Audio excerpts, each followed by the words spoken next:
Shavua Tov to everyone. This series of ridiculous things I see in Shul, dedicated to the memory of Lucy Maya and Rena D. So I am not talking about things that should happen. I'm not even talking about incorrect halachic behavior. I'm talking about just plain ridiculous things that I've seen in Shul in the last few months. And allow me to begin with the first.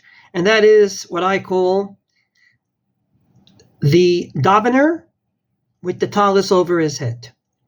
Now, when you have a talis over your head, it could be for one of two reasons. Either it's a davar shebikdusha, something that requires a minyan, and therefore you cover your head for it, kaddish, kedusha, baruch hu, etc. Or it's to enhance kavana. The Bach says that you should have your talis over your head the entire davening because it enhances kavana.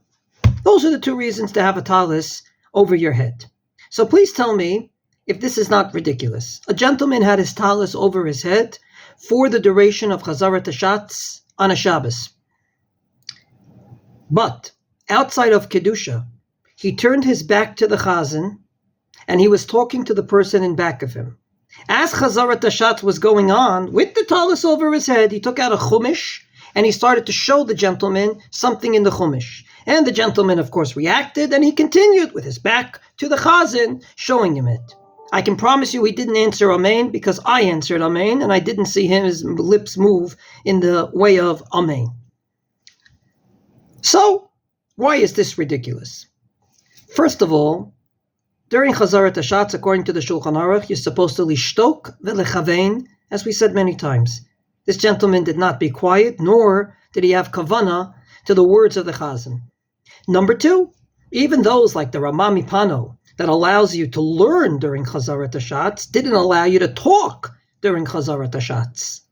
So, because this seemed to me so ridiculous, the scene, the talis over the head, and yet totally disregarding Chazarat Hashatz. You put your talis over your head because it's Chazarat Hashatz, but you disregard it totally. I decided, since this gentleman and I are friendly, I would approach him.